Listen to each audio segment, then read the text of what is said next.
There are commanders who build walls to keep the enemy out, and there are commanders who build walls to keep themselves in. Caesar did both at the same time, and then he won. That is either the greatest military decision in history or the most insane. The answer, as it turned out, is that it was both. In the autumn of 52 BC, the greatest military mind the ancient world had ever produced made a decision that his own generals believed was suicidal. He ordered 50,000 Roman soldiers to build their own tomb, two massive rings of fortifications, one facing inward toward 80,000 Gallic warriors trapped on a hilltop fortress, one facing outward toward a relief army of 250,000 more marching to crush them. No escape route, no line of retreat, no possibility of reinforcement, just walls they built with their own hands, sealing themselves between two armies that wanted nothing more than to see every last Roman dead. 50,000 men voluntarily trapped between 380,000 enemies. The mathematics were not just unfavorable, they were absurd. 7 enemies for every Roman soldier, attacking from 2 directions simultaneously. In 2 days, one of 2 things would happen. Either the Roman army would be annihilated, and Caesar's name would become a footnote about the general who built his own coffin, or he would pull off the most audacious victory in military history and reshape the future of Western civilization forever. No commander before or since, not Alexander, not Hannibal, not Napoleon, who called it the most remarkable fortification in military history, has ever deliberately placed his army inside a double siege of his own construction. What Caesar built at Alesia was not just a wall, it was a statement, a declaration that Roman engineering and Roman discipline could overcome any number of enemies if properly channeled. The statement was either brilliant or delusional. The next 48 hours would decide which. By 52 BC, Caesar had spent 6 years conquering Gaul. He had won battle after battle, tribe after tribe, until most of modern-day France, Belgium, and Switzerland lay under Roman control. But conquest is not the same as control. The Gauls were not beaten. They were furious. And in that fury, they found something they had never possessed before: unity.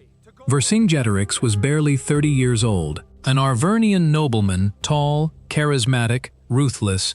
He did what no Gallic leader had ever managed. He united more than 40 tribes that had been fighting each other for generations, ancient enemies putting aside blood feuds to face a common threat, the Sequani fighting alongside the Aedui, the Arverni alongside the Bituriges, peoples who had murdered each other's children for decades, now marching under a single banner. That alone was extraordinary. Vercingetorix understood something critical about fighting Rome. You do not meet legions in open battle. You burn your own crops. You starve them. You harass their supply lines. You make the land itself the weapon. Scorched earth. It was brutal. It devastated his own people's farms and villages. But it was working. Caesar's legions were hungry, frustrated, and stretched thin across a hostile landscape that offered no easy victories. For the first time in 6 years, the Roman war machine was stalling. Supply trains were ambushed, foraging parties disappeared. The roads that Roman engineers had built to move legions efficiently were now corridors of death where Gallic guerrillas struck and vanished. Caesar was losing the campaign of attrition, and then Vercingetorix made the one mistake that would undo everything he had built. After a cavalry engagement near Dijon, where his horsemen were routed by Caesar's Germanic allies, Vercingetorix retreated to the hilltop fortress of Alesia with 80,000 warriors. The position was formidable. The hilltop rose 300 feet above the surrounding plains. 2 rivers, the Oise and the Oseraine, protected the northern and southern approaches. The western slope was so steep that an assault would be suicidal. Only the eastern plain offered a viable approach, and even there, the ground rose steeply enough to exhaust any attacking force before it reached the walls. Vercingetorix had reasons for confidence. He believed he was safe. He had sent riders to every tribe in Gaul, calling for the largest relief army in Celtic history. All he needed to do was wait. The fortress that protected his army could also become its prison. He just did not know it yet. For Caesar, this was not about glory. It was about survival. His enemies in Rome, senators like Cato and Pompey, were circling. Failure in Gaul meant returning to Rome in chains. His debts were enormous. His political position was fragile. Victory at Alesia would make him untouchable. Defeat would destroy him. In his inner circle rode men whose futures were equally bound to the outcome. Titus Labienus, his most brilliant tactical commander. Young Mark Antony, hungry for the glory that would later define and destroy him. And Marcus Brutus, fighting loyally beside the man he would assassinate 8 years later. Caesar was teaching his future killer how to win impossible battles. Any competent general would establish a loose blockade and starve the fortress. Cut supply lines, wait, let hunger do the killing. Caesar looked at the map and chose something else entirely. He ordered his legions to build a wall of circumvallation, a continuous fortification encircling the entire hilltop, 11 miles long, completely sealing Vercingetorix inside. 80,000 warriors locked in a cage of Roman engineering. Then came the news that changed everything. Scouts reported the relief army. 250 to 300,000 warriors converging from every corner of Gaul. The largest Celtic army ever assembled. Every Roman officer understood what this meant. They were about to be surrounded. The rational response was obvious. Abandon the siege. Retreat south before the jaws closed. Fight another day. Caesar's response was not rational. He ordered a second wall, facing outward this time. 14 miles of fortification, protecting the Roman army from the approaching relief force. A contravallation. His own generals thought he had gone mad. The whispering started that night in the legionary camps. Centurions reported it honestly. The men were afraid, not of the Gauls, of the plan.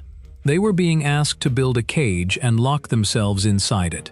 Caesar walked the lines, not on horseback, on foot, stopping at each work party, each century, each cluster of exhausted men digging in the dark. He spoke to them directly. We are not trapping ourselves.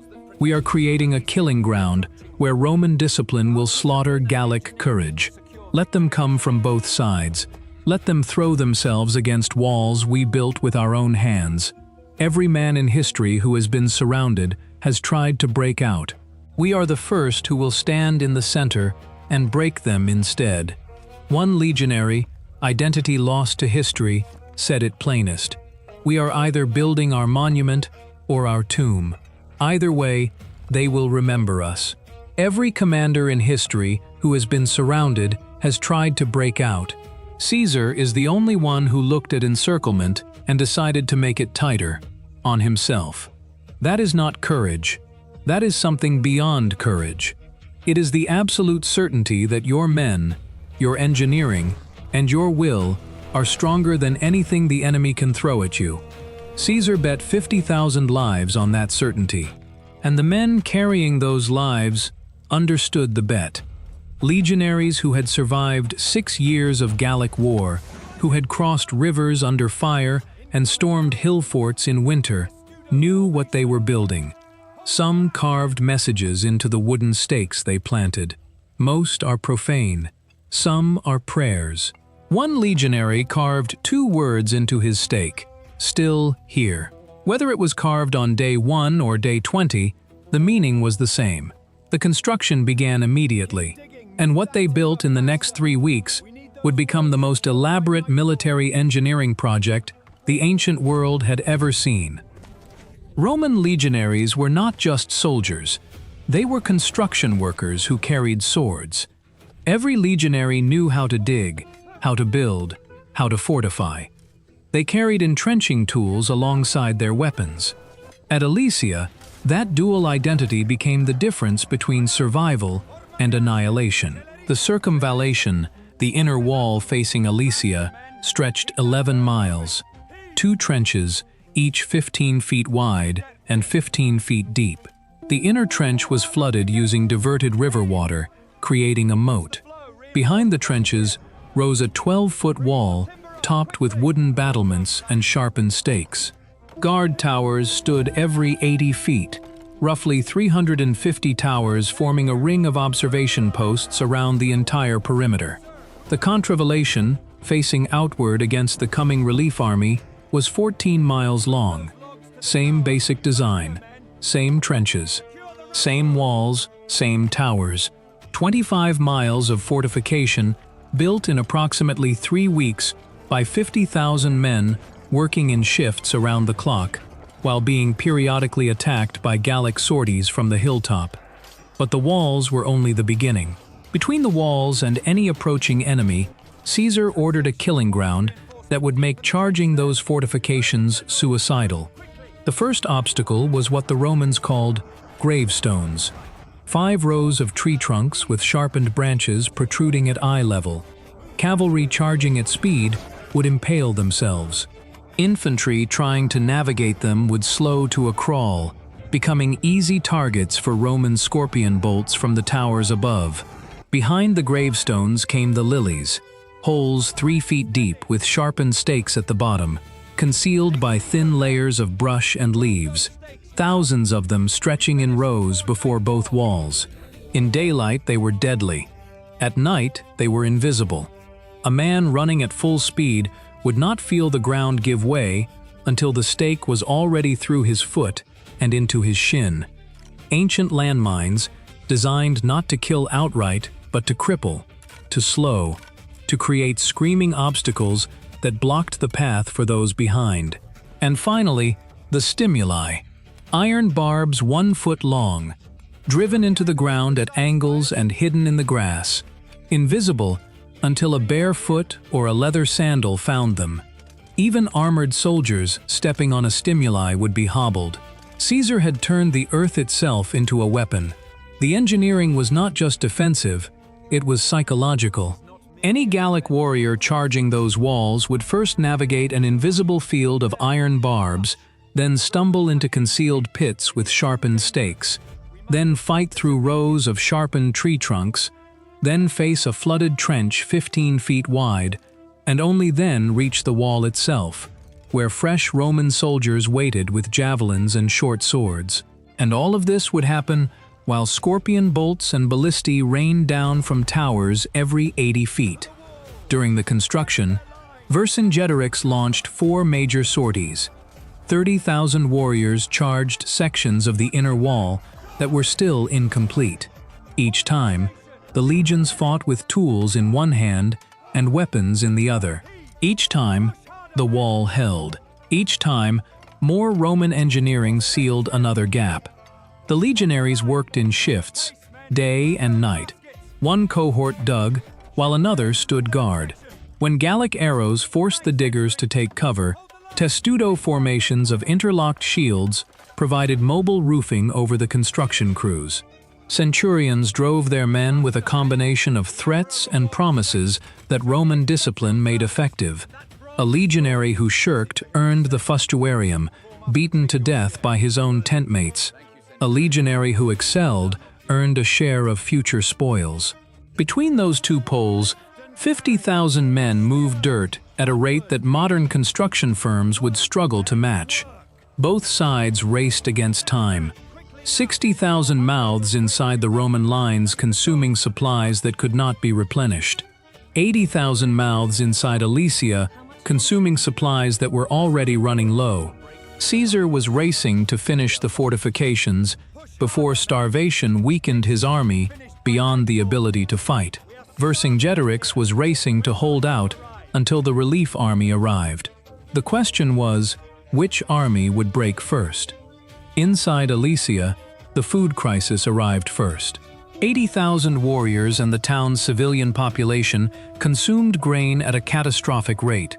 Vercingetorix made a decision that haunts the story. He expelled the civilian population. Women, children, elderly, thousands of people driven out of Alesia's gates toward the Roman lines. He expected Caesar to let them pass or to feed them, draining Roman supplies either way. Caesar did neither. He ordered his men to let no one through. The civilians, trapped in the no-man's land between Alesia and the Roman walls, starved in full view of both armies. Their cries carried across the siege lines for days. Neither side came for them. That detail alone tells you what kind of war this was. Then, on approximately September 20th, dust clouds appeared on the western horizon. The relief army had arrived. Estimates vary, but even conservative modern calculations place the force between 250,000 and 300,000. The Roman soldiers standing on their outer wall could see the approaching mass stretching to the horizon. They were outnumbered 7-1, and they were trapped between this approaching tide and 80,000 warriors on the hilltop behind them. Day 1. Commius, the Gallic commander of the relief force, sent 40,000 warriors against the western section of the outer wall. Simultaneously, Vercingetorix launched his own attack against the inner wall from Alesia. For the first time in recorded military history, an army was fighting a siege in two directions at the same time. The death traps worked exactly as designed. The first Gallic wave hit the stimuli. Screams erupted as iron barbs pierced feet and ankles. Men stumbled into the lilies. The sickening thud of bodies falling onto sharpened stakes, mixed with the crash of warriors running into the gravestones. The killing ground between the walls became exactly what Caesar had promised his men: a slaughter pen. Roman scorpions and ballistae fired from the towers with devastating accuracy into the compressed masses. Each bolt could punch through a shield and the man behind it. Night brought no relief. Gallic warriors lit torches and attacked again, but the torches that helped them see also made them perfect targets for Roman archers, and the lilies that were visible by daylight became invisible death traps in the darkness. Hundreds fell into pits they could not see.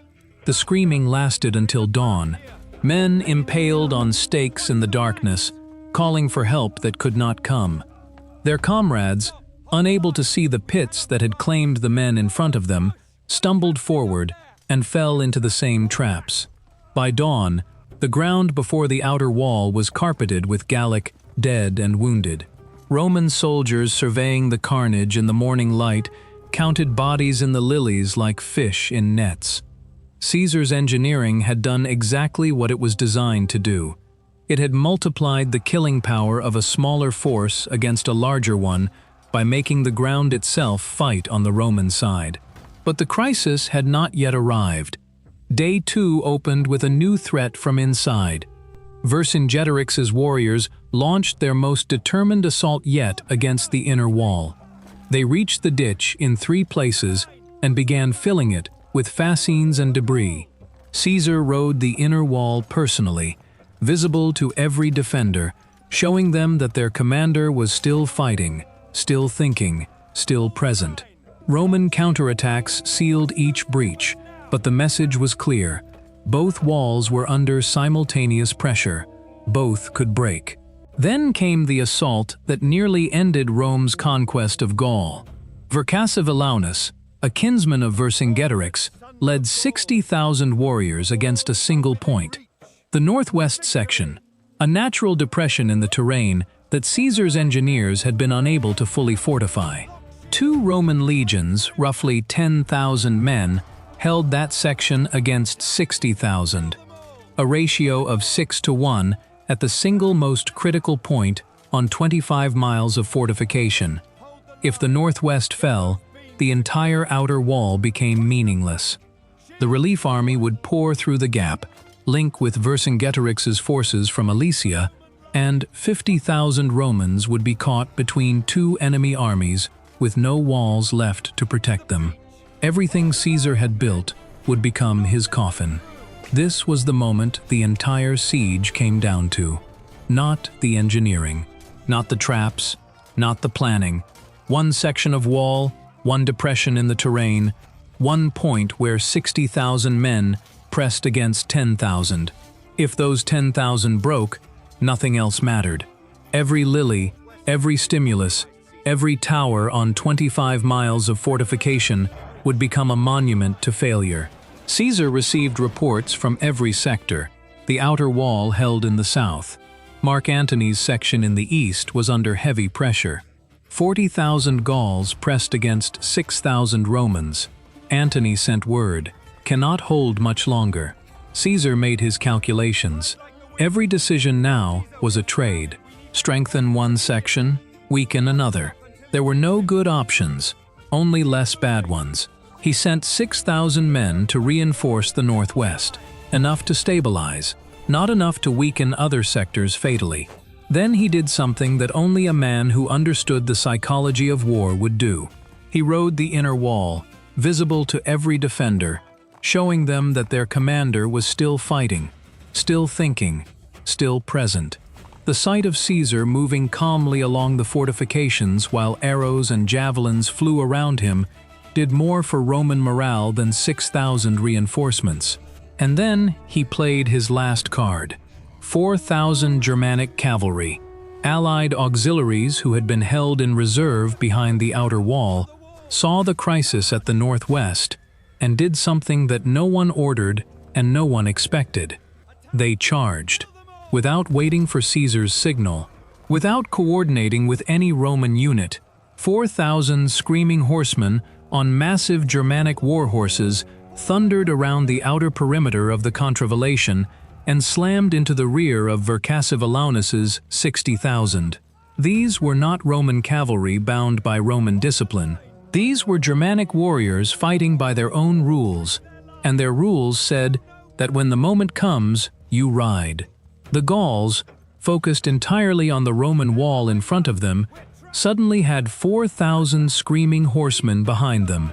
The effect was devastating, but not decisive. Not yet. Caesar took personal command of his final reserve.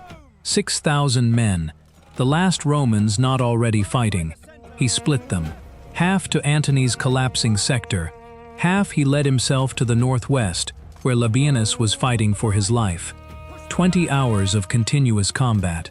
Wounded twice, still in the front rank. Caesar rode toward the crisis wearing his purple cloak. In a sea of mud and blood and anonymous iron, that cloak was visible to every Roman soldier on the wall. The cry spread faster than any messenger could ride. "Caesar comes! Caesar comes!" Exhausted legionaries who had been fighting since dawn found something they did not know they still possessed: strength. The purple cloak moved along the wall like a flame, and everywhere it passed, the defense stiffened. What happened in the next 60 seconds decided Western civilization. Three forces converged on the northwest section simultaneously. Labienus holding the wall from inside. Caesar's reserve smashing into the Gallic flank. Germanic cavalry tearing through the Gallic rear. Vercingetorix's 60,000 were caught between Roman steel in front, Roman steel on the flank, and Germanic horses behind. They could not advance. They could not retreat. The slaughter was absolute. And then something broke. Not a wall, not a formation. Something in the Gallic spirit. 200,000 warriors in the relief army watched the northwest collapse, saw the elite 60,000 shattered between three forces, and they ran. Not an orderly retreat, not a fighting withdrawal. They simply turned and fled. The largest army Gaul had ever assembled, melting away like morning mist. From the walls of Alesia, Vercingetorix watched his last hope disappear over the horizon. The walls that 50,000 men had built with their own hands had held against 380,000 enemies attacking from two directions simultaneously. The silence that followed was the silence of a world changing. The morning after was silence. The kind of silence that follows an extinction. No war cries from the relief camp, no horns from Alesia. Just wind across a field of dead and the distant sound of Roman soldiers too exhausted to celebrate. Inside Alesia, 80,000 people faced starvation. The relief army was gone. The walls still stood. And the man who had united 40 tribes for the first time in Gallic history gathered his council for the last time. Some demanded a final charge, death with honor, a Gallic end, to a Gallic war. Vercingetorix silenced them. "I united Gaul to fight for freedom. I will not let it die for my pride." He would surrender himself. One man offered in exchange for 80,000 lives. The hope, desperate and probably futile, that Caesar would show mercy to the people if their leader handed himself over willingly. The next morning, the gates of Alesia opened. A single rider emerged. Vercingetorix wore the finest armor his people could produce, polished bronze that caught the morning sun. His finest weapons hung at his side. His warhorse, groomed as if for a festival, carried him across the killing ground between the walls. He rode alone, no escort, no guard, no one beside him for the final ride. He approached Caesar's tribunal, the raised platform where the Roman general sat, surrounded by his officers. And then Vercingetorix did something no one expected.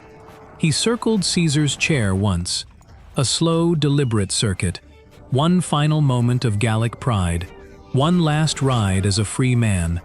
Then he dismounted. He removed his armor piece by piece and laid it at Caesar's feet, his sword, his shield, his helmet, each item placed with care, not thrown. The symbolism was deliberate and crushing. Caesar sat through the entire performance without moving, without speaking, without acknowledging the courage of the man kneeling before him. Behind Vercingetorix, the gates remained open. Over the next 3 days, 80,000 warriors filed out and laid down their arms. The pile of surrendered weapons grew until it became a small hill of iron and bronze. Swords that had been passed from father to son, shields painted with clan symbols that would never ride into battle again. The sound of metal striking metal as each weapon hit the pile rang across the valley like a bell tolling for the death of a civilization. In full view of both armies, independent Gaul knelt and died. Vercingetorix could have fought to the death. Every instinct of Gallic honor demanded it. Instead, he chose to live in chains so that his people might live at all. That is not the choice of a defeated man. That is the choice of a leader whose last act of defiance was surrender itself. For the next 6 years, Vercingetorix rotted in a Roman prison. 6 years of darkness and silence after a lifetime of riding open country. In 46 BC, Caesar paraded him through the streets of Rome in chains, a spectacle designed to humiliate the conquered. After the procession, Vercingetorix was taken to the Tullianum, Rome's oldest prison, and strangled to death in a stone chamber so small a man could not stand upright. The brave leader who had united his people saw them crushed by Roman efficiency and died alone in a dark room 6 years after the morning he rode out in polished bronze. The final act of Alesia's tragedy. The casualties at Alesia defy easy comprehension. Approximately 40,000 Gauls died between the two walls. 12,000 Romans were wounded, 5,000 Roman dead. 40,000 Gallic warriors were taken prisoner and distributed among the legions as slaves. One for each Roman soldier. A human bonus for building their own survival. The broader Gallic wars that culminated at Alesia killed an estimated 1 million Gauls and enslaved another million. Celtic independence, which had flourished for centuries across Western Europe, died on that hilltop. The political consequences were immediate and permanent. Caesar's enemies in Rome fell silent. Who arrests the general who defeated 380,000 enemies with 50,000 men? The wealth of conquered Gaul, its gold, its slaves, its agricultural surplus, flowed into Caesar's war chest. That wealth bought the loyalty of legions. That loyalty carried him across the Rubicon 4 years later. The civil war that followed ended the Republic and created the Empire. Alesia did not just decide Gaul's fate, it decided Rome's. The engineering at Alesia became standard military doctrine. Double circumvallation entered the textbooks. Napoleon visited the site and reportedly stood in silence for an hour. West Point cadets study the fortification plans. The principle Caesar demonstrated: That defensive engineering can transform an outnumbered force into an offensive weapon echoes through every military academy in the world. But the deepest legacy runs through culture itself. Roman Gaul became the foundation of modern France, Belgium, and Switzerland. Latin replaced Celtic languages within generations. Roman roads followed the victory. Roman law replaced tribal custom. Roman architecture replaced roundhouses. The Gallo-Roman civilization that emerged from Alesia's ashes eventually became the medieval kingdoms that shaped modern Europe. Within 2 generations of the siege, Gallic nobles were sending their sons to Rome for education. Within 3 generations, they were building Roman-style villas on the same land their grandfathers had defended with Celtic swords. The transformation was so complete that by the 1st century AD, Gaul was producing its own Roman senators. The conquered had become the conquerors of their own past. Vercingetorix himself became a symbol again in the 19th century when Napoleon III erected a massive statue on the hilltop of Alesia. The inscription reads, "United Gaul forming a single nation, animated by a common spirit, can defy the universe." The French claim him as a founding hero. The Romans claimed his death as a founding triumph. Both versions require forgetting the 80,000 who surrendered and the million who died. Without Alesia, there is no Roman Gaul. Without Roman Gaul, there is no buffer against Germanic tribes. Without that buffer, Rome falls earlier. Without Rome's preservation of classical knowledge, the trajectory of Western civilization changes in ways we cannot calculate. Every road in France traces back to a Roman road. Every Romance language traces back to the Latin that replaced Celtic. Every legal system in Western Europe carries DNA from Roman law. In the 19th century, Napoleon III erected a massive statue of Vercingetorix on the hilltop of Alesia. The inscription reads, "United Gaul, forming a single nation, animated by a common spirit, can defy the universe." The French claim him as a founding hero. The Romans claimed his death as a founding triumph. Both versions require forgetting the 80,000 who surrendered and the million who died. And all of it, every road, every word, every law, every monument, traces back to an autumn afternoon when 50,000 men stood between 2 walls and refused to die. Caesar buried 50,000 men alive, and in doing so, gave birth to an empire that would last 1,000 years. Go back to that autumn morning. 50,000 Romans standing between 2 walls they built with their own hands. 80,000 warriors on the hilltop above. 300,000 more on the horizon. No escape, no retreat, just Roman discipline, Roman engineering, and a commander who refused to accept that the impossible was impossible. Sometimes the most insane strategy is the only sane one. Caesar looked at a map that said he was outnumbered 7-1, surrounded on all sides, with no line of retreat. And he decided that the problem was not that he was trapped. The problem was that he was not trapped enough. So he built more walls, and he won. 25 centuries later, military academies still teach Alesia, not as a lesson in caution, as a lesson in what happens when a man refuses to accept that the impossible is impossible. 50,000 Romans built their own tomb, and then they walked out of it alive.